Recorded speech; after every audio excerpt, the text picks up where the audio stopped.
Oh, I had his ass.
I'm gonna need that neck. Fuck you talking about? Stay up on that bitch. Don't get rest. I'm gonna take your hoe. Get back out. Pass it to my left.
He overthrew him. Fuck! You owe him a touchdown.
I just did this thing.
Oh, what? That's bullshit. Lily comes up, grabs it, and let it go.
was so close. I can smell that end zone.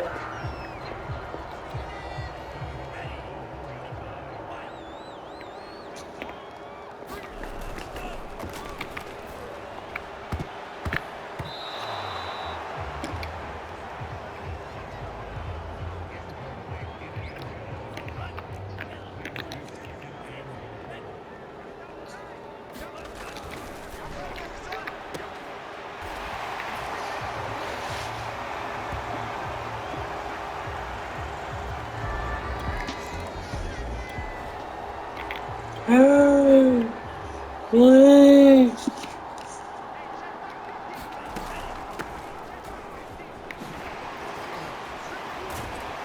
Nice run, bro.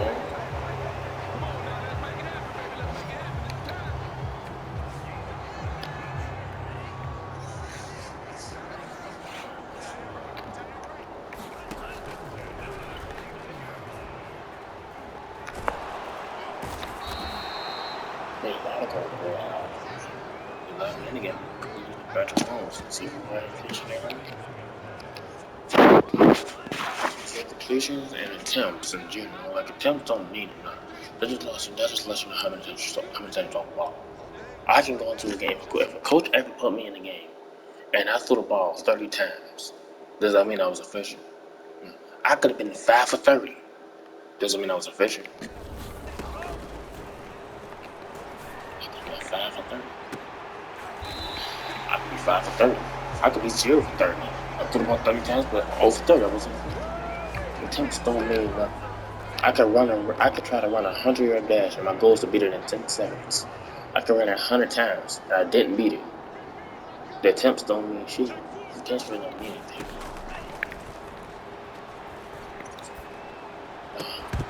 The numbers that truly hold the most value and holds more weight. Yard is average touchdown touchdown percentage. Who got to the milestones faster? Passer rating, because I'll tell you this. If you want to add completions, attempts, and all that, passer rating takes into account yards, touchdown, passer rating. Yards, touchdowns, interceptions, attempts, completions, all that kind of stuff. It takes in all that, and it gives you an overall grade. 158.3 is the highest, and anything 100 is usually good. Anything in the 90s is roughly a solid game. Anything lower than that is roughly you just didn't have like a game. And if you take, and that's what passer rating count. That's that mean. That's what it takes account of. And if we look at the passer rate, realistically, Rodgers has the highest passer rate of all time. So if you want to talk about attempts, completions, yards, touchdowns, that stat takes in all that, and Rodgers has that beat. Rodgers has that beat on Brady, which is the main thing that, like casual, normal football fans will take into account of. Passer rate takes into account all that. EPA is a stat that makes it. Let's say it gets you. What I say EPA is what. So what you get your teams the more valuable to succeed on next level score a touchdown. Let's say if I throw a 10-yard pass for a first down, my EPA goes up. But if I throw like a negative 2-yard pass, my EPA goes down. Or if I throw an interception, it goes down even more. Because hold for weight.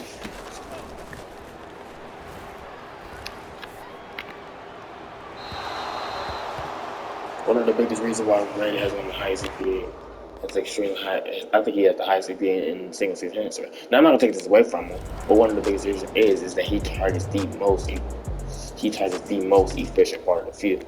This is where I remember when I told you said you sacrifice one stat for another stat.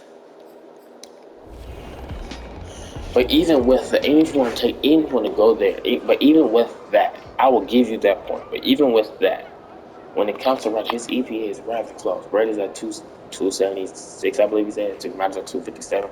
The fact that it's actually pretty darn close says a lot. Despite Rodgers not targeting the most efficient part of the field, and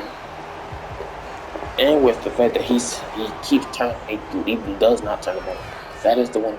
And I know you could say that. Well, if Brady played more games than Rodgers, and that's the reason why he got more yards. I can say the same thing for Rodgers. It's vice versa.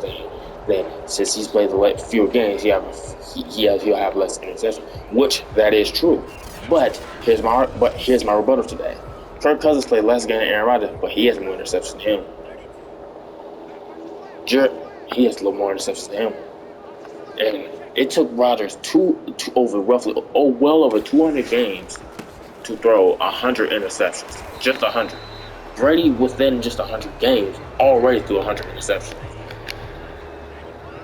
And I would say Rodgers had more of this advantage because he was started playing around time where when passing the ball was in full swing. Brady started in an era where the passing was getting a full effect, but it wasn't all taken over all the way. But Rodgers played in a much more era where it's more pass friendly, where you can pass a lot more. So and plus it's in the pass first offense. That's one of the things that I find the most impressive about Rodgers. Despite all the things that people say that, well, sometimes interceptions are not always on the quarterback's fault, which I will 100% agree on that. I think not every interception is on the quarterback's fault. But the fact that if a receiver drops the pass and he gets tipped in the air and the defender intercepts it, so you can't blame Brady for it, you can use that same logic for Rodgers. The fact that he doesn't have many interceptions is rather impressive because the fact of the matter, all the same logic that people say that can be like for every other quarterback, and the fact that Rodgers doesn't turn the ball over as much, and he's more aggressive down the field than Brady is, in the career EPA or ELO, I believe. It lets you know like how much it's similar to EPA. If you look at his career, Rodgers at 75%, Brady's only at 72%. The only reason why he got more points than Rodgers is because he's played more games than him. But if you look at the amount of points that but if you look at from where Rodgers was playing and where Brady was playing, Rodgers actually got Brady beat for the most part. It's not until when Rodgers got hurt until this year. But the person I think is that would have even gone even higher because I think Rodgers would have fucking around and just had a nice season. But we'll never know because he got hurt. But the point of the matter is that Rodgers has been and I will argue that Brady's genuinely had better receivers. Most of Brady's receivers were already developed and good before he got there. Oh, that's bullshit. His elbow was down.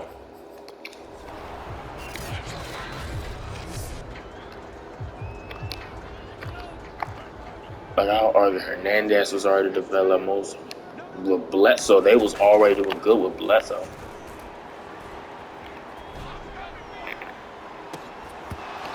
Most of people forget that they was already doing good with Bledsoe. People forget that Bledsoe got to a Super Bowl. He did get to a Super Bowl. People forget that. And he had those same receivers.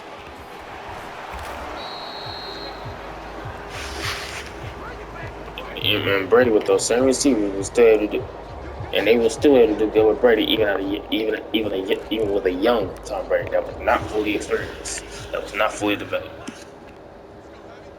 And once you take into the fact that Brady's been in a more overall better situation than Rodgers, I don't think it's even close when you talk about how much value, how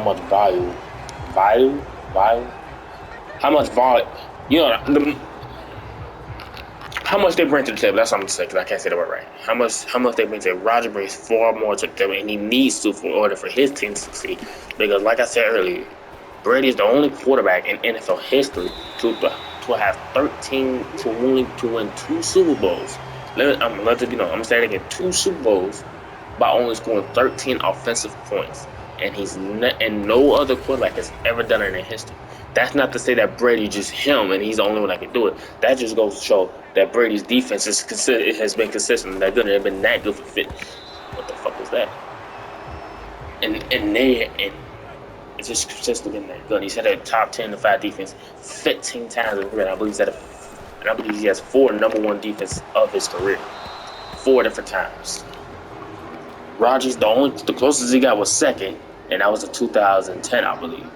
But that was the only year he's gotten that close. That's the closest he ever got. He swatted the shit out of that ball.